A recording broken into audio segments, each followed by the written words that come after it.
Hi all, welcome to KAS Mentor.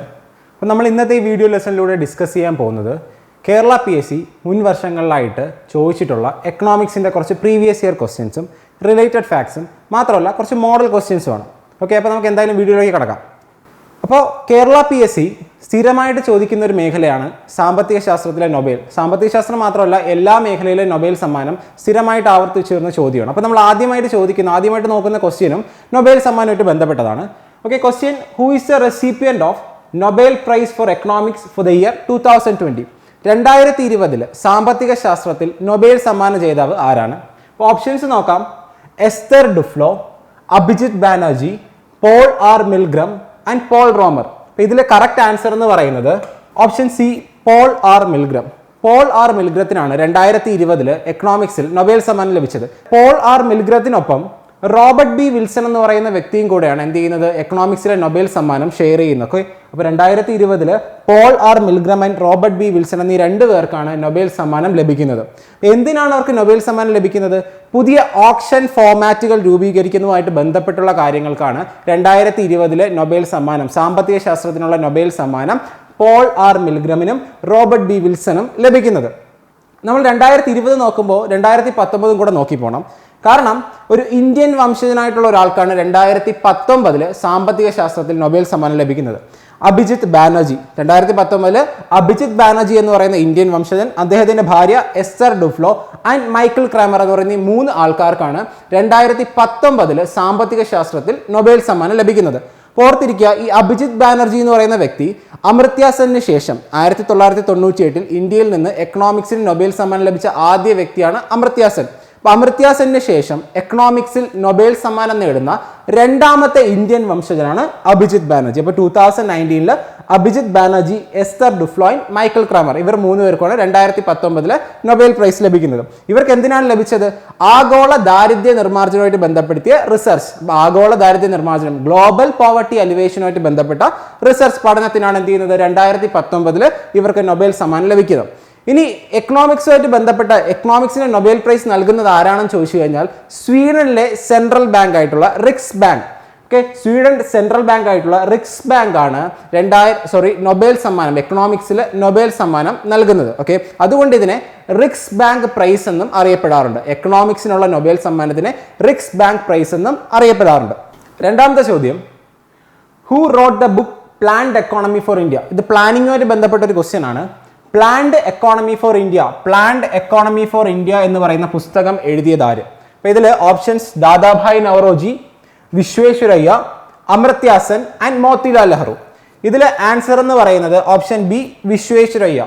നമുക്കറിയാം, ആദ്യമായിട്ട് ഇന്ത്യക്ക് ഒരു പ്ലാൻ എന്ന് പറയുന്ന ഐഡിയ വിശ്വേശ്വരയ്യ അദ്ദേഹത്തിന്റെ പുസ്തകമായിട്ടുള്ള പ്ലാൻഡ് എക്കോണമി ഫോർ ഇന്ത്യയിലാണ് അവതരിപ്പിക്കുന്നത്. അപ്പോൾ പ്ലാൻഡ് എക്കോണമി ഫോർ ഇന്ത്യ എന്ന് പറയുന്ന പുസ്തകത്തിലാണ് ആദ്യമായിട്ട് വിശ്വേശ്വരയ്യ ഇന്ത്യക്ക് ഒരു സാമ്പത്തിക ആസൂത്രണം എന്ന് പറയുന്ന ഒരു ഐഡിയ അവതരിപ്പിക്കുന്നത്. അതുകൊണ്ട് തന്നെ അദ്ദേഹത്തിന് ഇന്ത്യൻ സാമ്പത്തിക ആസൂത്രണത്തിന്റെ പിതാവ് എന്നറിയപ്പെടുന്നുണ്ട്. വിശ്വേശ്വരയ്യ എന്തെന്നറിയപ്പെടുന്നുണ്ട്? Father of economic planning in India. Father of economic planning in India. ഇന്ത്യയിലെ സാമ്പത്തിക ആസൂത്രണത്തിന്റെ പിതാവെന്ന് ആരറിയപ്പെടുന്നുണ്ട്? വിശ്വേശ്വരയ്യെ അറിയപ്പെടുന്നുണ്ട്. മാത്രമല്ല ഇദ്ദേഹം ഒരു പ്രഗത്ഭനായിട്ടുള്ള എഞ്ചിനീയറുമാണ്. അപ്പോൾ ഇന്ത്യയിലെ എഞ്ചിനീയറിംഗിന്റെ പിതാവെന്നും ആരെ അറിയപ്പെടുന്നുണ്ട്? വിശ്വേശ്വരയ്യ അറിയപ്പെടുന്നുണ്ട്. എഞ്ചിനീയറിംഗിന്റെ പിതാവ്.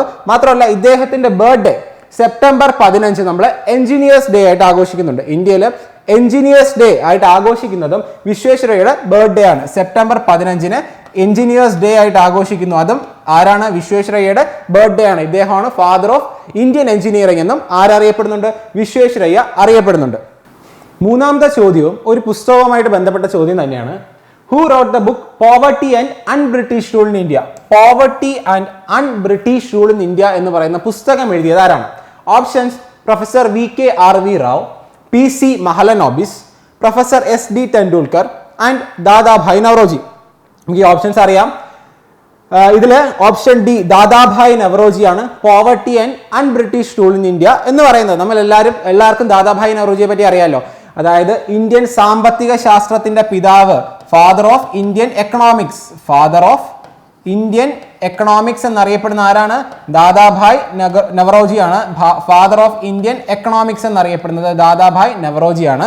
മാത്രമല്ല ഇദ്ദേഹത്തിന്റെ പുസ്തകമായ poverty and un British rule in India എന്ന് പറയുന്ന പുസ്തകത്തിന്റെ അകത്താണ് അദ്ദേഹം ഡ്രെയിൻ ഓഫ് വെൽത്ത് എന്ന് പറയുന്ന ഒരു തിയറി, അതായത് സാമ്പത്തിക ചോർച്ചാ സിദ്ധാന്തം, ഡ്രെയിൻ ഓഫ് വെൽത്ത് തിയറി അവതരിപ്പിച്ചത് ഇദ്ദേഹത്തിന്റെ പുസ്തകത്തിന്റെ അകത്താണ്. ഡ്രെയിൻ ഓഫ് വെൽത്ത് എന്ന് പറയുന്ന തിയറി, സാമ്പത്തിക ചോർച്ചാ സിദ്ധാന്തം ആരുടേതാണ്? ദാദാഭായ് നവറോജിയുടെ സിദ്ധാന്തമാണ് സാമ്പത്തിക ചോർച്ചാ സിദ്ധാന്തം, അല്ലെങ്കിൽ ഡ്രെയിൻ ഓഫ് വെൽത്ത് തിയറി. അപ്പൊ ഇതെന്ന് പറയുന്നത് എന്താ ഇതിൻ്റെ അകത്ത് പറയുന്നത്? ബ്രിട്ടീഷേഴ്സ് ഇന്ത്യയിൽ നിന്ന് വെൽത്ത് അവരുടെ നാട്ടിലോട്ട് കൊണ്ടുപോകുന്നു, ഇന്ത്യക്ക് അകത്തുള്ള വെൽത്ത് ബ്രിട്ടീഷേഴ്സ് ഇവിടെ നിന്ന് കൊണ്ടുപോകുന്നു എന്നുള്ളൊരു തിയറിയാണ് ഡ്രെയിൻ ഓഫ് വെൽത്തിൻ്റെ അകത്ത് പറയുന്നത്. പല കാരണങ്ങളിലൂടെ, പലവിധ വഴികളിലൂടെ എന്ത് ചെയ്യുന്നുണ്ട്? ബ്രിട്ടീഷുകാർ ഇന്ത്യയിലുള്ള വെൽത്ത് ബ്രിട്ടനിലോട്ട് കൊണ്ടുപോകുന്നു. അതായത് ഇവിടെയുള്ള അഡ്മിനിസ്ട്രേഷൻ, ഇന്ത്യ അഡ്മിനിസ്ട്രേറ്റ് ചെയ്യുന്ന ആവശ്യങ്ങൾക്ക് കാശ് ഉപയോഗിക്കുന്നു. മാത്രമല്ല ഇന്ത്യയിൽ വർക്ക് ചെയ്യുന്ന ബ്രിട്ടീഷ് ഓഫീസേഴ്സിന് കാശ് പേ ചെയ്യുന്നു. മാത്രമല്ല ബ്രിട്ടനിലോട്ട് എന്ത് ചെയ്യുന്നുണ്ട്? ഇവിടെയുള്ള റിസോഴ്സിന്റെ കിട്ടുന്ന വെൽത്ത് എല്ലാം ബ്രിട്ടനിലോട്ട് കൊണ്ടുപോകുന്നു. അങ്ങനെ പല പല വഴികളിലൂടെ എന്ത് ചെയ്യുന്നുണ്ട്? ഈ drain of wealth theory, drain of wealth ഇന്ത്യയിൽ നടപ്പിലാക്കുന്നു, ബ്രിട്ടീഷേഴ്സ് ഇന്ത്യയിൽ നടപ്പിലാക്കുന്നു എന്ന് ദാദാഭായ് നവറോജി അദ്ദേഹത്തിന്റെ പുസ്തകമായ poverty and un British rule in ഇന്ത്യക്കകത്ത് പറയുന്നുണ്ട്. ഇനി ഈ ദാദാഭായ് നവറോജിയാണ് ആദ്യമായിട്ട് ഇന്ത്യക്ക് ദേശീയ വരുമാനം കണക്കാക്കിയത്. ഇന്ത്യയിൽ ആദ്യമായിട്ട് ദേശീയ വരുമാനം കണക്കാക്കുന്നത്, നാഷണൽ ഇൻകം, ആദ്യമായിട്ട് നാഷണൽ ഇൻകം എസ്റ്റിമേറ്റ് ചെയ്യുന്ന വ്യക്തി, ആദ്യമായി നാഷണൽ ഇൻകം ഇന്ത്യയിൽ എസ്റ്റിമേറ്റ് ചെയ്യുന്ന വ്യക്തി എന്ന് പറയുന്നത് ദാദാഭായ് നവറോജിയാണ്. ഓർത്തിരിക്കുക. നാലാമത്തെ ചോദ്യം, in which year national planning committee was set up in India? ഇന്ത്യയിൽ നാഷണൽ പ്ലാനിംഗ് കമ്മിറ്റി, ദേശീയ പ്ലാനിംഗ് ആസൂത്രണ കമ്മിറ്റി ഇന്ത്യയിൽ നിലവിൽ വന്ന വർഷം എന്നാണ്? ദേശീയ പ്ലാനിംഗ് കമ്മിറ്റി നിലവിൽ വന്ന വർഷം 1938, 1950, 1948, 1949. ഇതിൽ ഓപ്ഷൻ എ 1938 ഇന്ത്യയിൽ നാഷണൽ പ്ലാനിംഗ് കമ്മിറ്റി നിലവിൽ വരുന്നത്. അപ്പോൾ ഈ നാഷണൽ പ്ലാനിംഗ് കമ്മിറ്റി എന്ന് പറയുന്നത് 1938 INC സെഷൻ, 1938 INC സെഷൻ എവിടെയാണ് നടന്നത്? ഹരിപ്പുരയിൽ നടന്ന 1938 INC സെഷനിലാണ് എന്ത് ചെയ്യുന്നത്? നാഷണൽ പ്ലാനിംഗ് കമ്മിറ്റിയെ അപ്പോയിന്റ് ചെയ്യുന്നത്. അപ്പോൾ 1938 ഹരിപ്പുര സെഷന്റെ പ്രസിഡന്റ് ആരായിരുന്നു? INCയുടെ ഹരിപ്പുര സെഷന്റെ പ്രസിഡന്റ് നേതാജി സുഭാഷ് ചന്ദ്രബോസ് ആണ്. 1938 നടന്ന INC സെഷന്റെ പ്രസിഡന്റ് സുഭാഷ് ചന്ദ്രബോസ് ആണ്. 1938 INC സെഷന്റെ പ്രസിഡന്റ്. ആദ്യമായി സുഭാഷ് ചന്ദ്രബോസ് INCയുടെ പ്രസിഡന്റ് ആവുന്നത്, INC സെഷന്റെ പ്രസിഡന്റ് ആവുന്നത് 1938 നടന്ന ഹരിപ്പുര സെഷനിലാണ്. അപ്പോൾ ആ സെഷനിലാണ് നാഷണൽ പ്ലാനിംഗ് കമ്മിറ്റി അപ്പോയിന്റ് ചെയ്യുന്നത്. ഇനി നാഷണൽ പ്ലാനിംഗ് കമ്മിറ്റിയുടെ ചെയർപേഴ്സൺ ആരായിരുന്നു? നാഷണൽ പ്ലാനിംഗ് കമ്മിറ്റിയുടെ ചെയർപേഴ്സൺ ആയിട്ട് അപ്പോയിന്റ് ചെയ്തത് ജവഹർലാൽ നെഹ്റുവിനെയാണ്. 1938 നാഷണൽ പ്ലാനിംഗ് കമ്മീഷന്റെ ചെയർമാനായിട്ട് അപ്പോയിന്റ് ചെയ്തത്. അപ്പോൾ 1938 national planning committee INC session, ഹരിപ്പുരയിൽ നടന്ന INC സെഷനാണ് അപ്പോയിന്റ് ചെയ്യുന്നത്. ആ സമയത്ത് പ്രസിഡന്റ് സുഭാഷ് ചന്ദ്രബോസ് ആദ്യമായിട്ട് INCയുടെ പ്രസിഡന്റ് ആകുന്നു. ഈ നാഷണൽ പ്ലാനിംഗ് കമ്മിറ്റിയുടെ ചെയർമാൻ ആരായിരുന്നു? ജവഹർലാൽ നെഹ്റു ആയിരുന്നു നാഷണൽ പ്ലാനിംഗ് കമ്മിറ്റിയുടെ ചെയർപേഴ്സൺ. ഓക്കെ, അടുത്ത ചോദ്യം പ്ലാനിംഗ് കമ്മീഷനുമായിട്ട് ബന്ധപ്പെട്ട ഒരു ചോദ്യമാണ്. ഓക്കെ, അപ്പോൾ first deputy chairman of planning commission India, ഇന്ത്യയിലെ പ്ലാനിംഗ് കമ്മീഷന്റെ ഡെപ്യൂട്ടി ചെയർമാൻ, ആദ്യ ഡെപ്യൂട്ടി ചെയർമാൻ ആരാണ് എന്നാണ് ചോദ്യം. Options Gulzarilal Nanda, CM Trivedi, Ashok Mehta and P Shivshankar. ഇതിൽ ഓപ്ഷൻ എ ഗുൽസറിലാൽ നന്ദയാണ് പ്ലാനിംഗ് കമ്മീഷന്റെ ആദ്യ ഡെപ്യൂട്ടി ചെയർപേഴ്സൺ. അപ്പോൾ നമുക്കറിയാം പ്ലാനിംഗ് കമ്മീഷൻ എന്ന് പറയുന്നത് ഇന്ത്യയിൽ സാമ്പത്തിക ആസൂത്രണം നടപ്പിലാക്കാൻ വേണ്ടി കൊണ്ടുവന്ന ഒരു ബോഡിയാണ് പ്ലാനിംഗ് കമ്മീഷൻ എന്ന് പറയുന്നത്. അപ്പോൾ ഈ പ്ലാനിംഗ് കമ്മീഷനാണ് ഇന്ത്യയിൽ പഞ്ചവത്സര പദ്ധതികൾ നടപ്പിലാക്കുന്നത്. പഞ്ചവത്സര പദ്ധതികൾക്ക് രൂപരേഖ കൊടുക്കുന്നതും നമ്മുടെ പ്ലാനിംഗ് കമ്മീഷനാണ്. ഈ പ്ലാനിംഗ് കമ്മീഷന്റെ ചെയർമാൻ എന്ന് പറയുന്നത് രാജ്യത്തിന്റെ പ്രധാനമന്ത്രി ആയിരിക്കും. പ്ലാനിംഗ് കമ്മീഷൻ നിലവിൽ വന്ന വർഷം ഏതാണ്? 1950 മാർച്ച് 15. ഓക്കെ, 1950 മാർച്ച് 15 നമ്മുടെ രാജ്യത്ത് പ്ലാനിംഗ് കമ്മീഷൻ നിലവിൽ വരുന്നത്. അപ്പോൾ പ്ലാനിംഗ് കമ്മീഷൻ നിലവിൽ വരുന്ന സമയത്ത് ആദ്യ ചെയർപേഴ്സൺ ആരായിരുന്നു? First chairperson Jawaharlal Nehru. First chairperson എന്ന് പറയുന്നത് ജവഹർലാൽ നെഹ്റു, നമ്മുടെ രാജ്യത്തിന്റെ ഫസ്റ്റ് പ്രൈം മിനിസ്റ്ററായ ജവഹർലാൽ നെഹ്റു ആണ് പ്ലാനിംഗ് കമ്മീഷന്റെ ആദ്യ ചെയർപേഴ്സൺ. കാരണം നമ്മുടെ രാജ്യത്തിന്റെ പ്രൈം മിനിസ്റ്റർ ആയിരിക്കും പ്ലാനിംഗ് കമ്മീഷന്റെ ചെയർപേഴ്സൺ എന്ന് പറയുന്നത്. ആദ്യ വൈസ് ചെയർപേഴ്സൺ ഗുൽസറിലാൽ നന്ദ. നമുക്കറിയാം ഇപ്പോൾ നിലവിൽ പ്ലാനിംഗ് കമ്മീഷൻ എന്നൊരു ബോഡി പ്രവർത്തിക്കുന്നില്ല, പകരം ഇപ്പോൾ നീതി ആയോഗാണ് പ്രവർത്തിക്കുന്നത്, അല്ലേ? അപ്പോൾ ഈ പ്ലാനിംഗ് കമ്മീഷൻ നമ്മൾ 17th August 2014 2014 August 17 planning commission dissolve ചെയ്യുണ്ടായി. എന്താണ് 17th August 2014 നമ്മൾ എന്ത് ചെയ്തു, നമ്മുടെ പ്ലാനിംഗ് കമ്മീഷൻ ഡിസോൾവ് ചെയ്ത് വിട്ടു. അപ്പോൾ ആ ഡിസോൾവ് ചെയ്യുന്ന സമയത്ത് നമ്മുടെ പ്ലാനിംഗ് കമ്മീഷന്റെ ചെയർപേഴ്സൺ ആരായിരുന്നു? അന്നത്തെ ഇന്നത്തെ പ്രൈം മിനിസ്റ്ററായ നരേന്ദ്രമോദിയാണ്. ഡിസോൾവ് ചെയ്യുന്ന സമയത്ത് പ്ലാനിംഗ് കമ്മീഷൻ ഡിസോൾവ് ചെയ്യുന്ന സമയത്ത് അതിന്റെ ചെയർപേഴ്സൺ എന്ന് പറയുന്നത് ആരായിരുന്നു? മോഡിയാണ്. ഡിസോൾവ് ചെയ്യുന്ന സമയത്ത് അതിന്റെ ചെയർപേഴ്സൺ എന്ന് പറയുന്നത്. ആ സമയത്ത് അതിന്റെ വൈസ് ചെയർപേഴ്സൺ അല്ലെങ്കിൽ ഡെപ്യൂട്ടി ചെയർപേഴ്സൺ ആരായിരുന്നു പ്ലാനിംഗ് കമ്മീഷന്റെ? മൊണ്ടേക് സിംഗ് അലുവാലിയ. ആരാണ്? മൊണ്ടേക് സിംഗ് അലുവാലിയാണ് പ്ലാനിംഗ് കമ്മീഷൻ ഡിസോൾവ് ചെയ്യുന്ന സമയത്ത് അതിന്റെ വൈസ് ചെയർപേഴ്സൺ എന്ന് പറയുന്നത്. അപ്പോൾ ഞാൻ പറഞ്ഞു, ഇപ്പോൾ നിലവിൽ പ്ലാനിംഗ് കമ്മീഷൻ പ്രവർത്തിക്കുന്നില്ല. അതിന് പകരമായിട്ട് പ്രവർത്തിക്കുന്ന സംവിധാനമാണ് നീതി ആയോഗ്, അല്ലെ? എന്താ നീതി ആയോഗ് എന്ന് പറയുന്നത്? നീതി ആയോഗ് എന്ന് പറഞ്ഞാൽ national institution for transforming India. അതാണ് നീതി ആയോഗിന്റെ ഫുൾ ഫോം എന്ന് പറയുന്നത്, national institution for transforming India. അപ്പോൾ നീതി ആയോഗ് നമ്മൾ 2015 ജനുവരി 1. അപ്പോൾ നീതി ആയോഗ് നിലവിൽ വന്ന എന്നാ? 2015 ജനുവരി 1 നീതി ആയോഗ് ഇന്ത്യയിൽ നിലവിൽ വരുന്നത്. നീതി ആയോഗ് എന്ന് പറഞ്ഞൊരു പോളിസി തിങ്ക് ടാങ്ക് ആണ്. 2015 ജനുവരി 1 എന്ത് ചെയ്യുന്നത്? നീതി ആയോഗ് നിലവിൽ വരുന്നത്. പ്ലാനിംഗ് കമ്മീഷൻ പോലെ തന്നെ നീതി ആയോഗിന്റെയും ചെയർപേഴ്സൺ എന്ന് പറയുന്നത് പ്രൈം മിനിസ്റ്റർ ആയിരിക്കും. അപ്പോൾ ഇപ്പോൾ നീതി ആയോഗിന്റെ ചെയർപേഴ്സൺ ആരാണ്? നരേന്ദ്രമോദിയാണ് ഇപ്പോൾ നീതി ആയോഗിന്റെ ചെയർപേഴ്സൺ. നമുക്കറിയാം നീതി ആയോഗിന് ഒരു വൈസ് ചെയർപേഴ്സൺ ഉണ്ട്. നീതി ആയോഗിന്റെ വൈസ് ചെയർപേഴ്സൺ, ഇപ്പോഴത്തെ നീതി ആയോഗിന്റെ വൈസ് ചെയർപേഴ്സൺ ആണ് രാജീവ് കുമാർ. നീതി ആയോഗിന്റെ ഇപ്പോഴത്തെ വൈസ് ചെയർപേഴ്സൺ ആണ് രാജീവ് കുമാർ. നീതി ആയോഗിന്റെ സിഇഒയുടെ പേരാണ് അമിതാഭ് കാന്ത്. നീതി ആയോഗിന്റെ സിഇഒ ആണ് അമിതാഭ് കാന്ത്. നീതി ആയോഗിന്റെ സിഇഒ അമിതാഭ് കാന്തും നീതി ആയോഗിന്റെ vice chairperson Rajiv Kumar. Okay, നമ്മൾ നീതി ആയോഗിന്റെ ഇപ്പോഴത്തെ സിഇഒ ആൻഡ് ഇപ്പോഴത്തെ വൈസ് ചെയർപേഴ്സൺ പറഞ്ഞു. ഇനി നീതി ആയോഗിന്റെ ആദ്യത്തെ വൈസ് ചെയർപേഴ്സൺ ആയിരുന്നു, first vice chairperson of Niti Aayog. First vice chairperson of Niti Aayog എന്ന് പറയുന്നത് അരവിന്ദ് പനഗരിയാണ്. അരവിന്ദ് പനഗരിയ. അപ്പോൾ first vice chairperson of Niti Aayog. നീതി ആയോഗിന്റെ ആദ്യ വൈസ് ചെയർപേഴ്സൺ എന്ന് പറയുന്നത് അരവിന്ദ് പനഗരിയ. ആദ്യ സിഇഒ, ഫസ്റ്റ് സിഇഒ എന്ന് പറയുന്നത് സിന്ധുശ്രീ ഖുള്ളർ.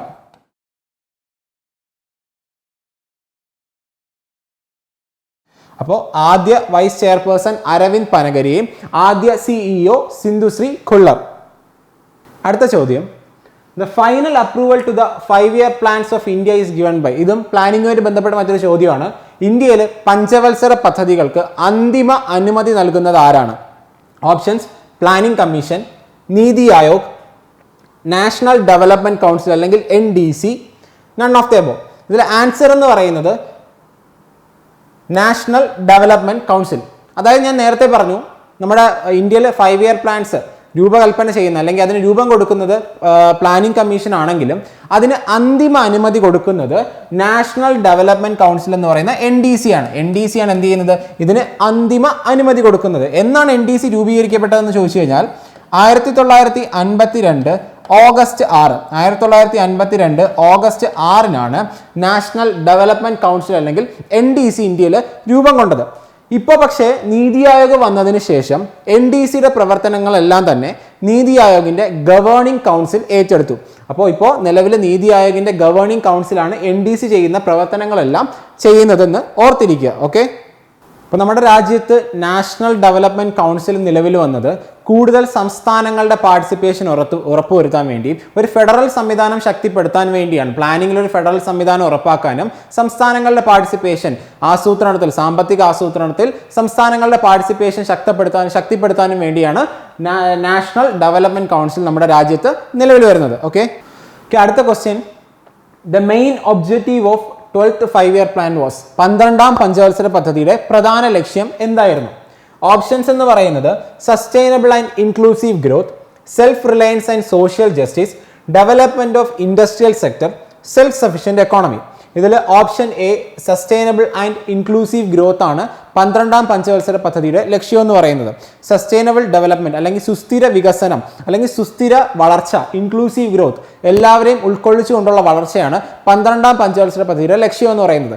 സസ്റ്റൈനബിൾ ഗ്രോത്ത് അല്ലെങ്കിൽ സസ്റ്റൈനബിൾ ഡെവലപ്മെന്റ് എന്ന് പറഞ്ഞാലും 12ാം പഞ്ചവത്സര പദ്ധതിയുടെ ലക്ഷ്യങ്ങളിൽ പെടും. ഇനി ഈ 12ാം പഞ്ചവത്സര പദ്ധതിയുടെ കാലയളവ് എന്നായിരുന്നു? 2012 to 2017, 2012 മുതൽ 2017 വരെയാണ് ഇന്ത്യയിലെ പഞ്ചവത്സര പദ്ധതി, 12ാം പഞ്ചവത്സര പദ്ധതി ഇന്ത്യയിൽ നടന്ന കാലയളവ് എന്ന് പറയുന്നത്. ഈ 12ാം പഞ്ചവത്സര പദ്ധതിയുടെ കാലത്താണ് ഇന്ത്യയിൽ എന്ത് സംഭവിച്ചത്? പ്ലാനിംഗ് കമ്മീഷൻ നിർത്തലാക്കുകയും നീതി ആയോഗ് എന്ന് പറയുന്ന പുതിയ സംവിധാനം നിലവിൽ വരികയും ചെയ്തത്. അടുത്ത ചോദ്യം, which among the following is not a part of factors of production? Factors of പ്രൊഡക്ഷനിൽ ഉൾപ്പെടാത്തത് ഏതൊക്കെയാണ്? ഫാക്ടേഴ്സ് ഓഫ് പ്രൊഡക്ഷൻ എന്ന് പറയുന്നത് എന്താ? ഉൽപാദനത്തിന് ആവശ്യമായ അടിസ്ഥാന ഘടകങ്ങൾ, ഉൽപാദനത്തിന് വേണ്ട ഘടകങ്ങളിൽ ഉൾപ്പെടാത്തത് ഇതിൽ ഏതാണ്? Options land, labour, rent, capital. ഇപ്പം ലാൻഡ്, ലേബർ, റെന്റ്, ക്യാപിറ്റൽ എന്ന് പറയുന്ന ഇതിൽ ഉൽപാദനത്തിന്റെ ഘടകമല്ലാത്ത, ഫാക്ടേഴ്സ് ഓഫ് പ്രൊഡക്ഷൻ അല്ലാത്തത് ഏതാണ്? Option C rent. അപ്പോൾ എന്തൊക്കെയാണ് ഫാക്ടേഴ്സ് ഓഫ് പ്രൊഡക്ഷൻ എന്ന് പറയുന്നത്? ഒരു ഉൽപാദനം നടക്കണമെങ്കിൽ വേണ്ട അടിസ്ഥാനമായിട്ടുള്ള ഘടകങ്ങളാണ് ഫാക്ടേഴ്സ് ഓഫ് പ്രൊഡക്ഷൻ എന്ന് പറയുന്നത്. അതിൻ്റെ അകത്ത് ഏതൊക്കെ വരുന്നു? Land, labour, capital and last one എന്ന് പറയുന്നത് ഓൺട്രപ്രണർഷിപ്പ്. ഓൺട്രപ്രണർഷിപ്പ് അല്ലെങ്കിൽ ഓർഗനൈസേഷൻ.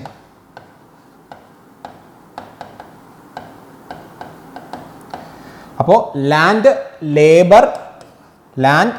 ലേബർ, ക്യാപിറ്റൽ, ഓൺട്രപ്രണർഷിപ്പ് അല്ലെങ്കിൽ ഓർഗനൈസേഷൻ, ഈ 4 എന്തെന്ന് പറയുന്നത്? ഫാക്ടേഴ്സ് ഓഫ് പ്രൊഡക്ഷൻ, അതായത് ഉൽപാദനത്തിന് ആവശ്യമായ ഘടകങ്ങൾ എന്ന് പറയുന്നത്.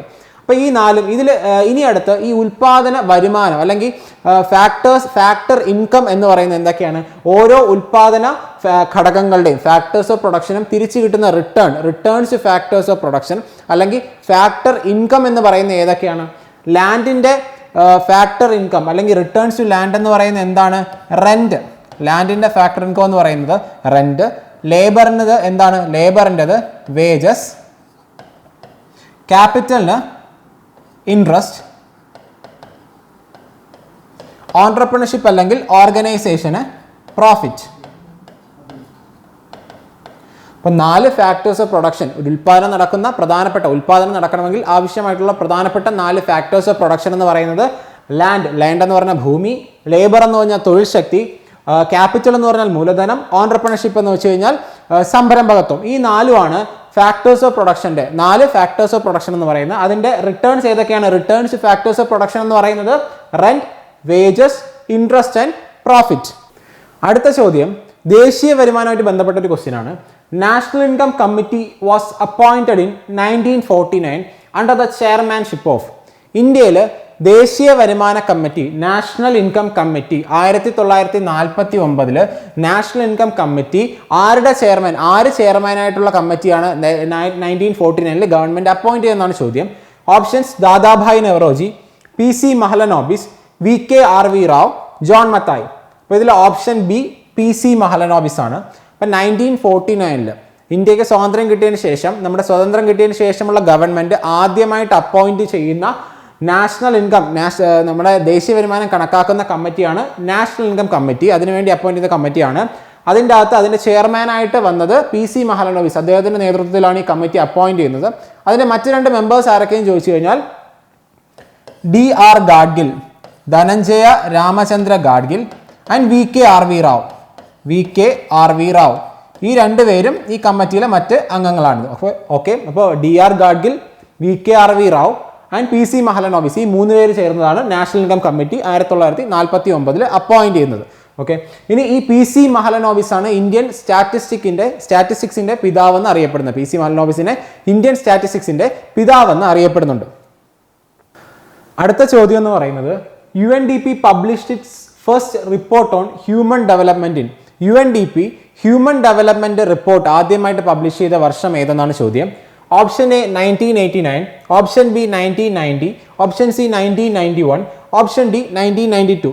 ഇതിൽ ഓപ്ഷൻ ബി 1990 ആണ് ആൻസർ എന്ന് പറയുന്നത്. അപ്പോൾ ഹ്യൂമൻ ഡെവലപ്മെൻറ്റ് റിപ്പോർട്ട് എന്ന് പറയുന്നത് UNDP United Nations Development Programme publish ചെയ്യുന്ന ഒരു റിപ്പോർട്ടാണ് ഹ്യൂമൻ ഡെവലപ്മെൻറ്റ് റിപ്പോർട്ട് എന്ന് പറയുന്നത്. ഇത് നമ്മുടെ GDP നമ്മൾ കാൽക്കുലേറ്റ് ചെയ്യുന്നുണ്ടല്ലോ, എല്ലാ രാജ്യങ്ങളിലെ GDP ആ രാജ്യങ്ങളുടെ ഒരു ക്വാണ്ടിറ്റേറ്റീവ് ആസ്പെക്ട്, അതായത് രാജ്യത്തിൻ്റെ വളർച്ച കണക്കാക്കാൻ ന്യൂമറിക്കൽ ഫിഗേഴ്സ് ആയിട്ടാണ് കണക്കാക്കുന്നത്.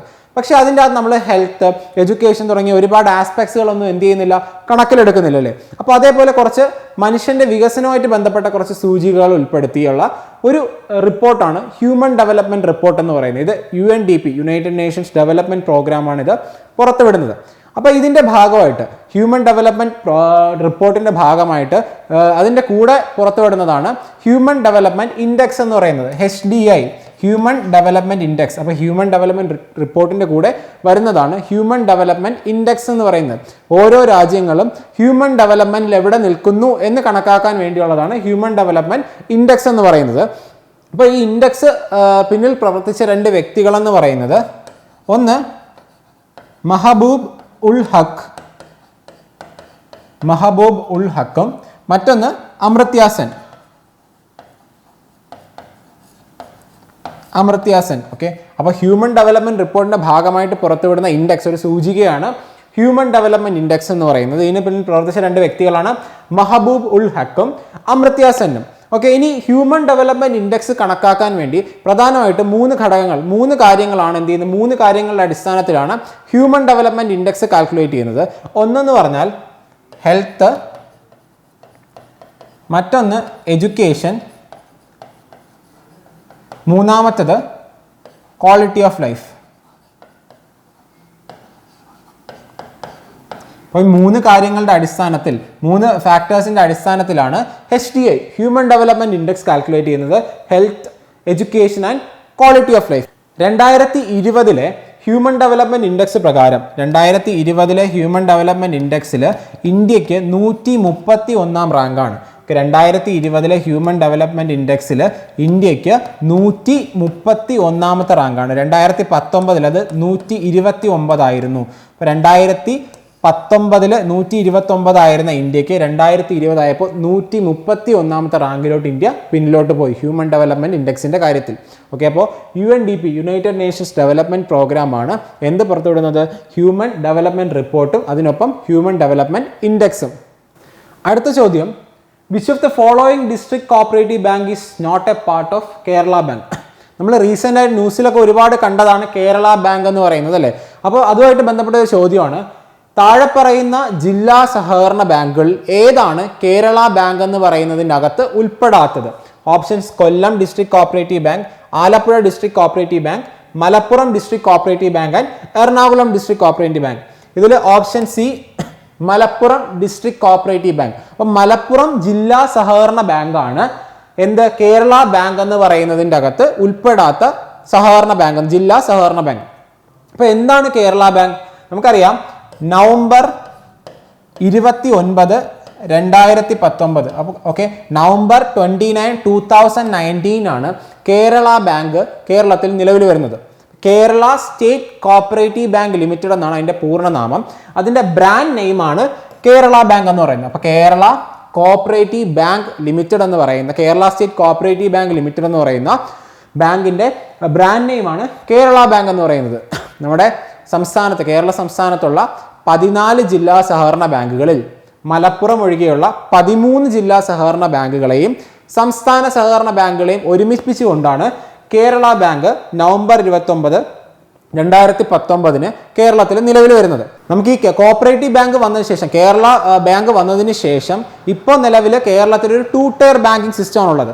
മുന്നേ എന്ന് പറഞ്ഞു കഴിഞ്ഞാൽ ഒരു 3 ടയർ ബാങ്കിങ് സിസ്റ്റം ആണെന്നു കേരളത്തിൽ ഉണ്ടായിരുന്നല്ലേ. അതായത് പ്രൈമറി കോപ്പറേറ്റീവ് സൊസൈറ്റീസ്, അതിനുശേഷം ഡിസ്ട്രിക്ട് കോപ്പറേറ്റീവ് ബാങ്ക്സ്, അത് കഴിഞ്ഞ് സ്റ്റേറ്റ് കോപ്പറേറ്റീവ് ബാങ്ക്സ്. ഇങ്ങനത്തെ ഒരു സിസ്റ്റം ആയിരുന്നു മുന്നേ കേരളത്തിൽ ഉണ്ടായിരുന്നത്. അപ്പോൾ ഇപ്പോൾ കേരള ബാങ്ക് വന്നതിന് ശേഷം ഈ 2 ഡിസ്ട്രിക്ട് കോപ്പറേറ്റീവ് ബാങ്കും സ്റ്റേറ്റ് കോപ്പറേറ്റീവ് ബാങ്കും കൂടെ ഒരുമിച്ച് ചേർന്ന് എന്തായിട്ട് മാറി? കേരള ബാങ്ക് ആയിട്ട് മാറി. അപ്പോൾ ഇപ്പോൾ നിലവിലൊരു 3 ടയർ സിസ്റ്റം, ഒരു 3 ടയർ കോപ്പറേറ്റീവ് ബാങ്കിങ് സിസ്റ്റമാണ് കേരളത്തിലുള്ളത്. കേരള ബാങ്ക് വന്നതിന് ശേഷം നവംബർ 29, 2019 കേരളത്തിൽ കേരള ബാങ്ക് എന്ന് പറയുന്ന സംവിധാനം എസ്റ്റാബ്ലിഷ് ചെയ്യുന്നത്. ഇനി ഈ കേരള ബാങ്കിൻ്റെ ഇപ്പോഴത്തെ പ്രസിഡന്റ് അല്ലെങ്കിൽ ആദ്യ പ്രസിഡന്റ് ആരാണ്? President of Kerala bank. Kerala ബാങ്കിന്റെ പ്രസിഡന്റ് എന്ന് പറയുന്നത് ഗോപി കോട്ടമുറിക്കൽ. ഗോപി കോട്ടമുറിക്കലാണ് കേരള ബാങ്കിന്റെ പ്രസിഡന്റ് എന്ന് പറയുന്നത്. ഗോപി കോട്ടമുറിക്കലാണ് കേരള ബാങ്കിന്റെ പ്രസിഡന്റ് എന്ന് പറയുന്നത്. കേരള ബാങ്കിന്റെ സിഇഒ ആരാണ്? PS രാജൻ. അപ്പോൾ PS രാജനാണ് കേരള ബാങ്കിന്റെ സിഇഒ. കേരള ബാങ്കിന്റെ സിഇഒ PS രാജൻ. അപ്പോൾ പ്രസിഡന്റ് ഗോപി കോട്ടമുറിക്കലും സിഇഒ PS രാജനുമാണ്. ഇനി കേരള ബാങ്ക് നിലവിൽ വരുന്നത് MS Sriram committee. MS Sriram കമ്മിറ്റിയുടെ ശുപാർശ പ്രകാരമാണ്, റെക്കമെൻഡേഷൻ പ്രകാരമാണ് കേരളത്തിലെ കേരള ബാങ്ക് നിലവിൽ വരുന്നത്. MS ശ്രീറാം കമ്മിറ്റിയുടെ റെക്കമെൻഡേഷൻ പ്രകാരമാണ് കേരള ബാങ്ക് നിലവിൽ വരുന്നത്. അപ്പോൾ ഇതാണ് കേരള ബാങ്കിനെ പറ്റി പറയാനുള്ളത്. അടുത്ത ചോദ്യം എന്ന് പറയുന്നത് ഒരു മൊബൈൽ ആപ്ലിക്കേഷനുമായിട്ട് ബന്ധപ്പെട്ട ഒരു ചോദ്യമാണ്. Reserve bank of India visually challenged ആയിട്ടുള്ള ആൾക്കാർക്ക് വേണ്ടി അവർക്ക് നോട്ട് ഐഡന്റിഫൈ ചെയ്യാൻ വേണ്ടി, കറൻസി നോട്ട്സ് ഐഡന്റിഫൈ ചെയ്യാൻ വേണ്ടി പുറത്തിറക്കിയ മൊബൈൽ ആപ്ലിക്കേഷൻ ഏതെന്നാണ് ചോദ്യം. ഓപ്ഷൻസ് BIM, മണി, യോനോ, UPI. ഇതിൽ ഓപ്ഷൻ ബി മണി ആപ്പാണ് ശരിയായ ഉത്തരം. മണി ആപ്പ് എന്ന് പറഞ്ഞാൽ മൊബൈൽ എയ്ഡഡ് നോട്ട് ഐഡന്റിഫയർ എന്നാണ് അതിൻ്റെ പൂർണ്ണ രൂപം. Mobile aided note identifier. Mobile aided note identifier എന്നാണ് മണിയുടെ പൂർണ്ണ രൂപം എന്ന് പറയുന്നത്. ഈ മണി ആപ്പ് യൂസ് ചെയ്ത് അന്ധരായിട്ടുള്ള ആൾക്കാർക്ക് കറൻസി നോട്ടുകൾ ഐഡന്റിഫൈ ചെയ്യാൻ ഹെൽപ്പ് ചെയ്യുന്ന RBI ലോഞ്ച് ചെയ്ത ഒരു ആപ്പാണ് മണി ആപ്പ് എന്ന് പറയുന്നത്. ഈ ഓപ്ഷൻസിലുള്ള BIM ആപ്പ് നോക്കിയാൽ നമുക്ക് എന്താണെന്ന് അറിയാം. BIM എന്ന് പറഞ്ഞാൽ Bharat interface for money. BIM എന്ന് പറഞ്ഞാൽ ഒരു കേന്ദ്ര സർക്കാർ തന്നെ പുറത്തിറക്കിയ NPCL, national payment corporation of India limited പുറത്തിറക്കിയ ഒരു ആപ്പാണ് BIM ആപ്പ് എന്ന് പറയുന്നത്. യോനോ എന്ന് പറഞ്ഞാൽ SBIയുടെ ആപ്പാണ്, സ്റ്റേറ്റ് ബാങ്ക് ഓഫ് ഇന്ത്യയുടെ ആപ്പാണ്, ബാങ്കിങ് ആപ്പാണ് യോനോ എന്ന് പറയുന്നത്. UPI എന്ന് വെച്ചാൽ യൂണിഫൈഡ് പേയ്മെന്റ് ഇന്റർഫേസ്. അടുത്ത ചോദ്യം എന്ന് പറയുന്നത് how many public sector banks are there in India in 2021? 2021 ഇന്ത്യയിൽ എത്ര പബ്ലിക് സെക്ടർ ബാങ്ക് ഉണ്ട് എന്നുള്ളതാണ് ചോദ്യം.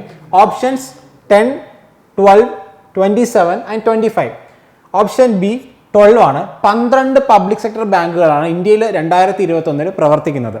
അപ്പോൾ ഇത് ചോദ്യം പ്രധാനമായിട്ടും പ്രാധാന്യം അർഹിക്കാൻ കാരണമെന്ന് പറയുന്നത് 2019 2020 ഗവൺമെന്റ് ഒരുപാട് പബ്ലിക് സെക്ടർ ബാങ്കുകളുടെ മേജേഴ്സ് നടത്തുകയുണ്ടായി ഇന്ത്യയിൽ. മേജേഴ്സ് എന്ന് പറയുമ്പോൾ ഒരു ബാങ്കിനെ മറ്റൊരു ബാങ്ക് ഏറ്റെടുക്കുന്നു. അപ്പോൾ മേജേഴ്സ് 2019 20 നടക്കുന്നുണ്ട്. അപ്പോൾ ഏതൊക്കെയാണ് ആ മേജേഴ്സ് നമുക്ക് നോക്കാം. 2019 bank of Baroda, 2019 bank of ബറോഡയിലേക്ക് വിജയ ബാങ്കും ധന ബാങ്കും മേർജ് ആവുകയുണ്ടായി. ഇപ്പൊ 2019 Vijaya bank and Dena bank merged with bank of Baroda.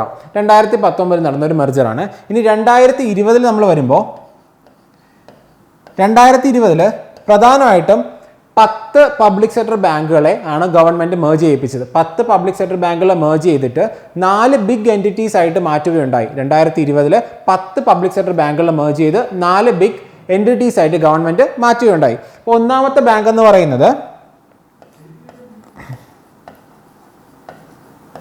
Canara bank. Canara ബാങ്കിലേക്ക് സിൻഡിക്കേറ്റ് ബാങ്കിനെയാണ് മേർജ് ചെയ്തത്. അപ്പോൾ സിൻഡിക്കേറ്റ് ബാങ്ക് കാനറ ബാങ്കിലോട്ട് മേർജായി. രണ്ടാമത്തത് പഞ്ചാബ് നാഷണൽ ബാങ്ക് അല്ലെങ്കിൽ PNB, പഞ്ചാബ് നാഷണൽ ബാങ്കിലേക്ക് ഓറിയന്റൽ ബാങ്ക് ഓഫ് കൊമേഴ്സും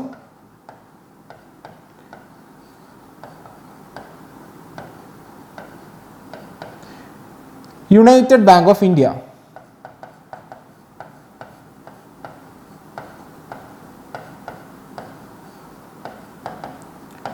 അപ്പോൾ ഓറിയന്റൽ ബാങ്ക് ഓഫ് കൊമേഴ്സും യുണൈറ്റഡ് ബാങ്ക് ഓഫ് ഇന്ത്യയും പഞ്ചാബ് നാഷണൽ ബാങ്കിലോട്ട് മേർജ് ആവുകയുണ്ടായി. മൂന്നാമത്തത് union bank of India. Union bank of ഇന്ത്യയിൽ ആന്ധ്ര ബാങ്കും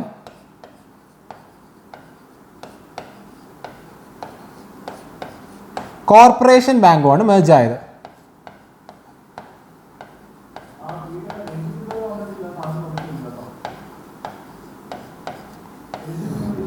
അപ്പോൾ യൂണിയൻ ബാങ്ക് ഓഫ് ഇന്ത്യയിലോട്ട് ആന്ധ്ര ബാങ്കും കോർപ്പറേഷൻ ബാങ്കും.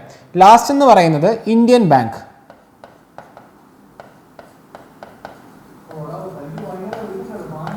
ഇന്ത്യൻ ബാങ്കിലേക്ക് അലഹബാദ് ബാങ്കാണ് മെർജ് ആയത്.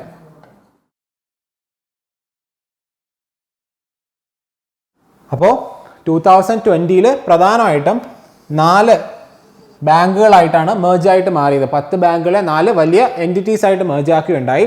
കാനറ ബാങ്കിലേക്ക് syndicate bank. So syndicate bank merged with the Canara bank. അതിനുശേഷം oriental bank of commerce and united bank of India merged with Punjab national bank. Union ബാങ്കിലേക്ക് Andhra bank and corporation bank. So Andhra bank and corporation bank merged with union bank. Indian ബാങ്കിലേക്ക് Allahabad bank. Allahabad bank merged with Indian bank. ഇതാണ് പ്രധാനപ്പെട്ട mergers എന്ന് പറയുന്നത്. അപ്പോൾ ഈ merger കഴിഞ്ഞതിന് ശേഷം ഇപ്പോൾ ഇന്ത്യയിൽ 12 പബ്ലിക് സെക്ടർ ബാങ്കുകളാണുള്ളത്. അതാണ് ഈ ചോദ്യത്തിന്റെ പ്രസക്തി എന്ന് പറയുന്നത്. 12 പബ്ലിക് സെക്ടർ ബാങ്കുകളാണ് ഇപ്പോൾ നിലവിൽ ഇന്ത്യയിൽ പ്രവർത്തിക്കുന്നത്. പബ്ലിക് സെക്ടർ ബാങ്ക് എന്ന് പറഞ്ഞാൽ എന്താ? പബ്ലിക് സെക്ടർ ബാങ്ക് എന്ന് പറയുന്നത് കൂടുതൽ ഓഹരിയും ആ ബാങ്കിന്റെ കൂടുതൽ ഓഹരിയും ഗവൺമെന്റിന്റെ കയ്യിലാണെങ്കിൽ അത്തരത്തിലുള്ള ബാങ്കുകളാണ് നമ്മൾ എന്തെന്ന് പറയുന്നത്? പബ്ലിക് സെക്ടർ കൊമേഴ്ഷ്യൽ ബാങ്ക്സ് അല്ലെങ്കിൽ പൊതുമേഖലാ വാണിജ്യ ബാങ്കുകൾ എന്ന് പറയുന്നത്. അടുത്ത ചോദ്യം റിസർവ് ബാങ്കിന്റെ ഗവർണേഴ്സുമായിട്ട് ബന്ധപ്പെട്ട ഒരു ചോദ്യമാണ്. The longest serving RBI governor. RBIയുടെ ഏറ്റവും കൂടുതൽ കാലം ഗവർണർ ആയിരുന്ന വ്യക്തി ആരാണ്? Option A Benegal Rama Rau, option B CD Deshmukh, option C Manmohan Singh, option D Shaktikanta Das.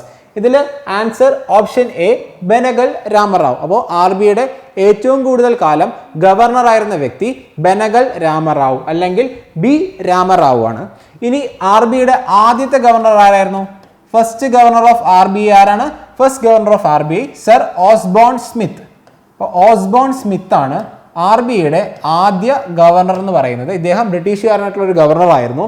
അപ്പോൾ ഇന്ത്യക്കാരനായ ആദ്യ ഗവർണർ ആരാണ്? First Indian to become governor became the governor of RBI ആരാണ്? Sir CD Deshmukh. അപ്പോൾ CD ദേശ്മുഖ് ആണ് ഇന്ത്യക്കാരനായിട്ടുള്ള ആദ്യ ഗവർണർ. ഫസ്റ്റ് ഇന്ത്യൻ ഗവർണർ ആരാണ്? CD ദേശ്മുഖ്. CD ദേശ്മുഖ് ആണ് ഇന്ത്യക്കാരനായ RBIയുടെ ആദ്യ ഗവർണർ എന്ന് പറയുന്നത്. ഇനി നമുക്കറിയാം RBIയുടെ ഇപ്പോഴത്തെ ഗവർണർ ആരാണ്?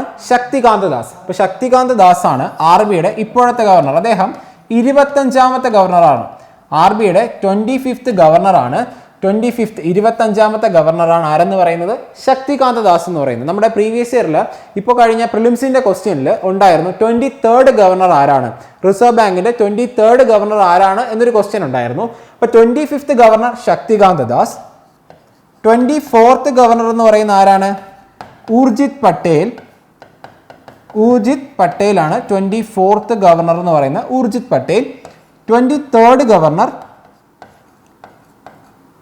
രഘുറാം രാജൻ. 23rd governor Raghuram Rajan. അപ്പോൾ ഇപ്പോഴത്തെ Shaktikanta Das 25th governor, 24th governor Urjit Patel and 23rd Raghuram Rajan.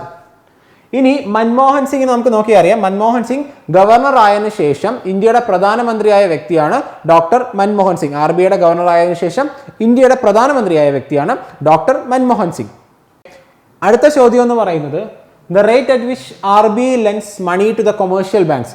RBI വാണിജ്യ ബാങ്കുകൾക്ക് പൈസ ലെൻഡ് ചെയ്യുന്ന റേറ്റ് അറിയപ്പെടുന്ന പേര് എന്തെന്നാണ്? Option A repo rate, option B reverse repo, option C CRR, option D SLR. ഇതിൽ answer option A repo rate ആണ്. ഇപ്പോൾ റിപ്പോ റേറ്റ് എന്ന് വെച്ചാൽ ബാങ്കുകൾക്ക്, കൊമേഴ്ഷ്യൽ ബാങ്കുകൾക്ക് RBI ഷോർട്ട് ടേമിലത്തേക്ക് ലെൻഡ് ചെയ്യപ്പെടുന്ന റേറ്റ് ആണ് എന്തെന്ന് അറിയപ്പെടുന്നത്? റിപ്പോ റേറ്റ് എന്ന് പറയുന്നത്. ഇനി റിവേഴ്സ് റിപ്പോ റേറ്റ് എന്ന് വെച്ചാൽ എന്താ? കൊമേഴ്ഷ്യൽ ബാങ്കുകൾ RBIയിലേക്ക് കാശ് കൊടുക്കുന്ന റേറ്റിനെയാണ് എന്തെന്ന് പറയുന്നത്? റിവേഴ്സ് റിപ്പോ റേറ്റ് എന്ന് പറയുന്നത്. റിവേഴ്സ് റിപ്പോ റേറ്റ് എന്ന് പറയുന്നത്. ഇപ്പോൾ റിപ്പോ റേറ്റ് എന്ന് വെച്ചാൽ റീപർച്ചേസ് എഗ്രിമെന്റ് എന്നാണ് റിപ്പോ റേറ്റിന്റെ ഫുൾ ഫോം എന്ന് പറയുന്നത്. അപ്പോൾ റീപർച്ചേസ് എഗ്രിമെന്റ് ആണ്. അതായത് ബാങ്കുകൾ അവരുടെ കയ്യിലുള്ള സെക്യൂരിറ്റീസ് ഷോർട്ട് ടേമിലത്തേക്ക് റിസർവ് ബാങ്കിലേക്ക് കൊടുത്ത് റിസർവ് ബാങ്കിന്റെ നിന്ന് പൈസ കടമെടുക്കുന്നതാണ്. അതിന് ഈടാക്കുന്ന നിരക്കാണ് റിപ്പോ റേറ്റ് എന്ന് പറയുന്നത്.